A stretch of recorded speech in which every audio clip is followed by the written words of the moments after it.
ஜெயசாலிகளாய் இருக்க வேண்டும். அதைத்தான் பவுல் சொல்லுகிறார், நான் ஓட வேண்டும். இன்றைக்கு இந்த மலை தேசத்திலே உங்களை ஆண்டவர் ஓட சொல்லுகிறது எதற்கு தெரியுமா? அன்றைக்கு ஆதியாகமம் 2ஆம் அதிகாரத்தில் மோசே ஓடுகிற எதற்காக ஓடுகிற தெரியுமா? தன் சொந்த ஜனங்கள் எகிப்திலே அடிமைப்படுத்தப்படும் பொழுது, எகிப்தியரால் தன் சொந்த ஜனங்கள் அடிமைப்படுத்தும் பொழுது ஒரு எகிப்தினை மோசே கொன்று மணலிலே புதைத்து விட்டார். இந்த செய்தி எப்படியோ பார்வோனிடம் சென்றது. அன்றைக்கு ஓடுகிறார் மோசே. அன்றைக்கு பார்வோனுக்கு பயந்து ஓடுகிறார் மோசே. அவன் ஓடுகிறது எதற்கு தெரியுமா?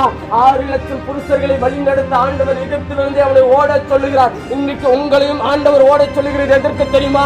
ஆண்டவர் உங்களை கொண்டு அநேக மலை தேசத்தில் எழுப்புதலை உண்டாக்கும்படி ஆண்டவர் இன்றைக்கு உங்களை ஓட சொல்லுகிறார். அன்றைக்கு மோசே தன் உயிருக்கு ஜீவனுக்கு பயந்து ஓடுகிறார். இன்றைக்கு ஜீவனுக்கு பயந்துதான் சபைக்குள்ள வந்திருக்கிறோம். இன்றைக்கு வியாதிக்கு பயந்துதான் சபைக்குள்ள வந்திருக்கிறோம். ஆண்டவர் ஓட சொல்லுகிறது எதற்கு தெரியுமா? அன்றைக்கு மோசே ஓடினது போல நீயும் ஓடுவாயாக.